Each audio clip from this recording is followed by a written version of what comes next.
What do you think about the mortgage industry right now? Now that you're out of it, you seem to get out of it. Here's the thing. So let's talk about this for a second. So there was a case that just happened the other day, right? Yes, NAR versus DOJ. And they got hit with 1.5 some billion. Yes. NAR and many of the big brands. Big brands, right? Zillow just bought Follow Up Boss. Correct. Okay. So if you start putting these things together, and I'm not trying to piss anybody off, but I'm trying to warn people. I already saw this in the mortgage business with AI and technology coming out. Loan officers are going to be replaced. Rocket Mortgage, you can pretty much go on there now and you don't need a loan officer. Okay.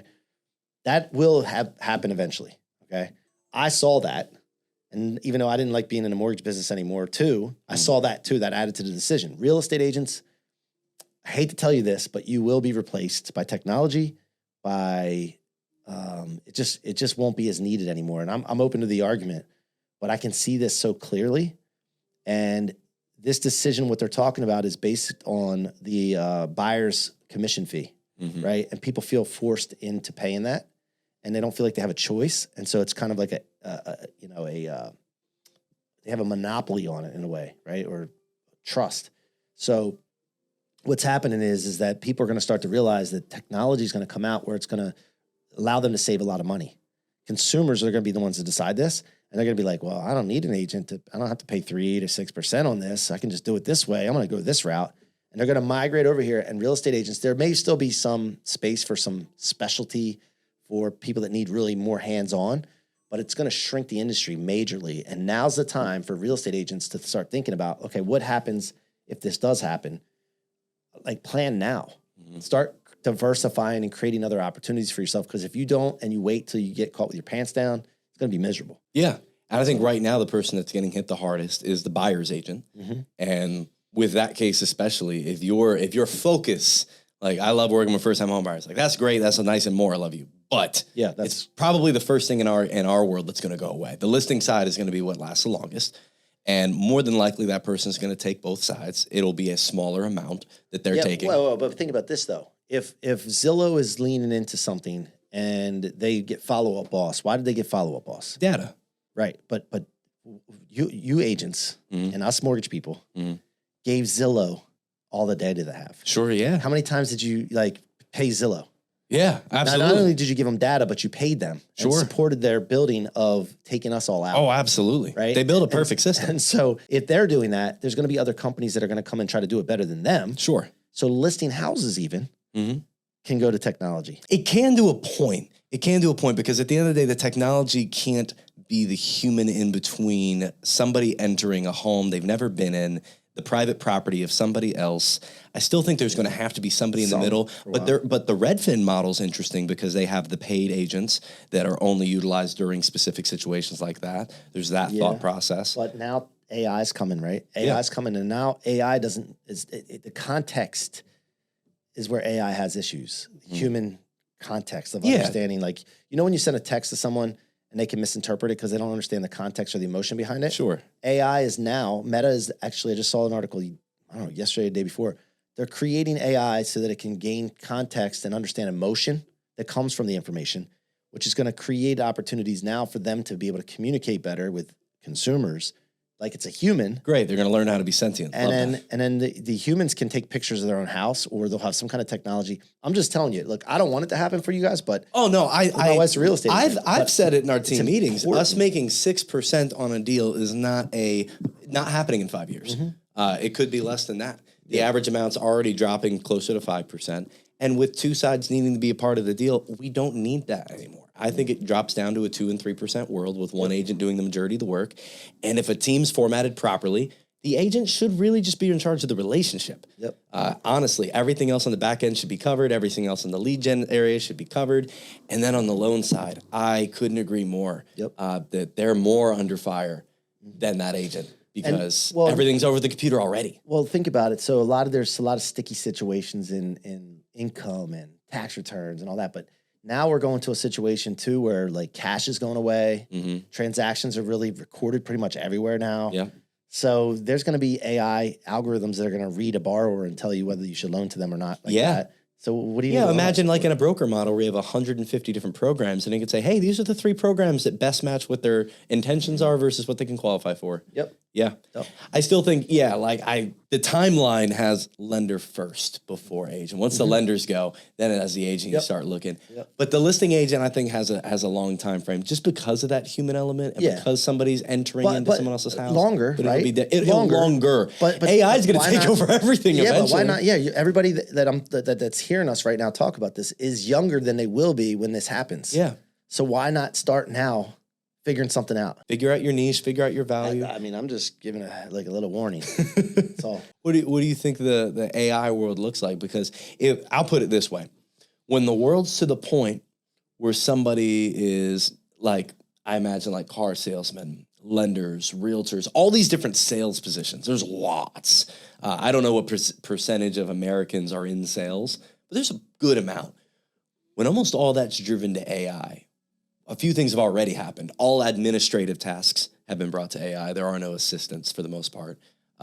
Executive roles, data entry, accountants, paralegals, they're all probably out the door already. So if we're talking about, 30, let's put the number at 30% of jobs directly impacted within the next 5 years, possibly being replaceable by AI. What's the world look like? So I believe that these folks are going to have to start getting creative and being creators. You're going to have to say that again for me. They're going to have to get creative. Be creative creators making creations. They're going to have to get creative. Okay. They're going to have to be creators of something. Got it. Because and what I mean by that is not like a creator, just content creator. I'm talking about creating some kind of value. Because if they're going to survive on this planet and not live off the government, they got to create value somehow. So they're going to have to figure this out. And now's the time to start thinking about that. Like being a value creator, some kind of value, like what's out there right now that's needed that I can provide value to someone.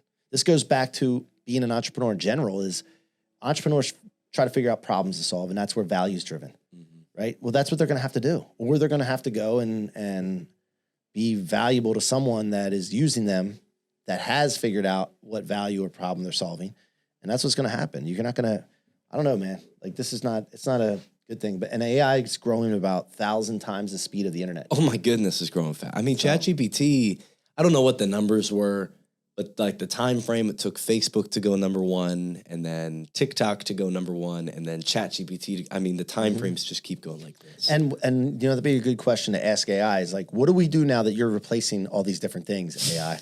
Like, what should people do for a living? Well, how beautiful would it be in a world where like the big humanitarian decisions were made by something that couldn't be paid off, takes all the data into consideration, and can present options that maybe aren't politically driven in some form of like government, like almost a Congress, an advisor that is AI. But think about it though, AI is basically modeled off of human beings and human intuition and human thinking, right? Sure. And it's using our data, But human beings are inherently selfish, yeah, and evil. Something that could take so that. How does that AI? out of What happens to AI when it starts to become selfish and self-serving? Damn it. And not caring about others as much? That's an issue. I think that's the line. Yeah, If we cross that line, I don't know what that means. Can you unplug it at that point? So I always look at this, Zach. I look at, I can't necessarily always create the game that's in front of me, but I can win it. Yeah, I can play it the best of my abilities. yeah. You can just take every day and win that day. That's win the game. Yeah. That's why I look at the game as a day. Because if I start looking 3-7 years, I could pathway in my brain.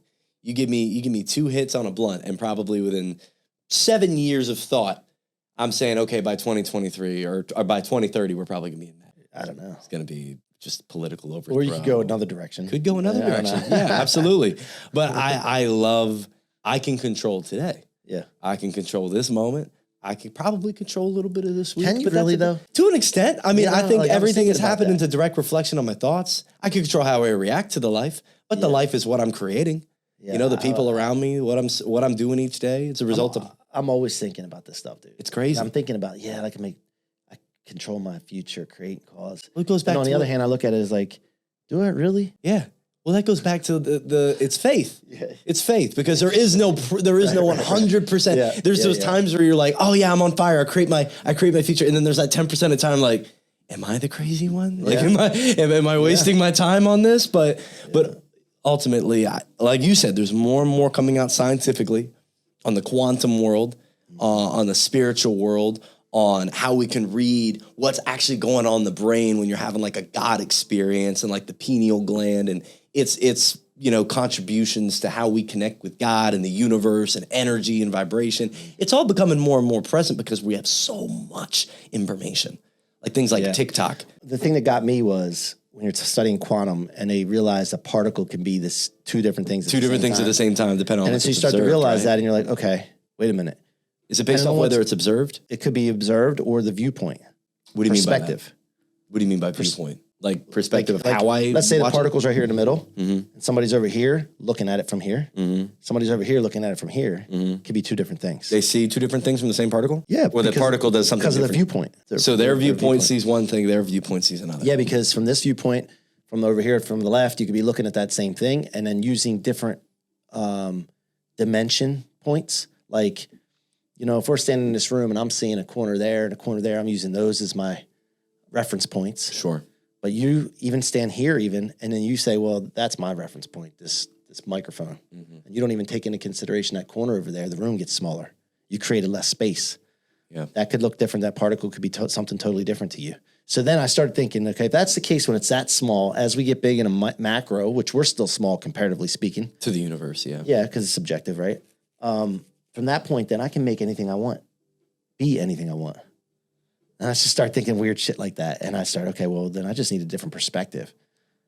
Based on my perspective, I can make anything I want. That makes that more powerful than intelligence. Control over your Perspective. Because every situation's the same coin, just depending on what side you're looking at. Yeah, perspective, again, I'll say it again, perspective is more powerful, being able to control your perspective than intelligence. I heard someone say, and I still can't source it, if you control the thoughts that go into your brain and the food that goes into your gut, everything else will fall into place. Everything else will get better. Has a big effect on it. Because if you don't control those thoughts, everything else that becomes your perspective. Mm-hmm. You then go into work thinking, oh, everyone was mad at me.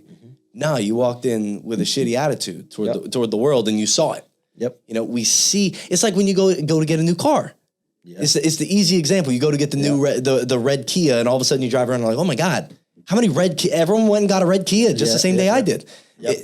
I think it's a mitochondria in the brain, the reticular activating system that's going through and saying, hey, this is what you need to focus on. When you're, but remember, it goes back to intention. Yeah. Is what you pay attention to. Yeah. So your intention is the red car.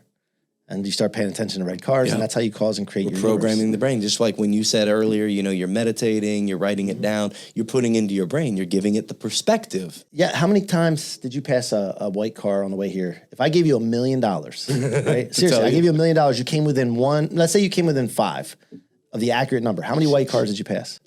27.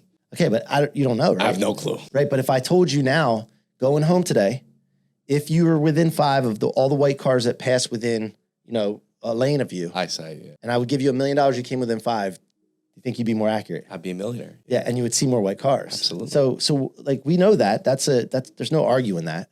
So why don't we use that the rest of our life with everything? That goes back to the intention thing. This has been a great intentional podcast, my friend. Yeah, man. And our second one. Good stuff. When are we gonna have you in for number 3? Anytime, man. 2024. Make it happen. All right, man. Appreciate it. Appreciate you. Good job, man.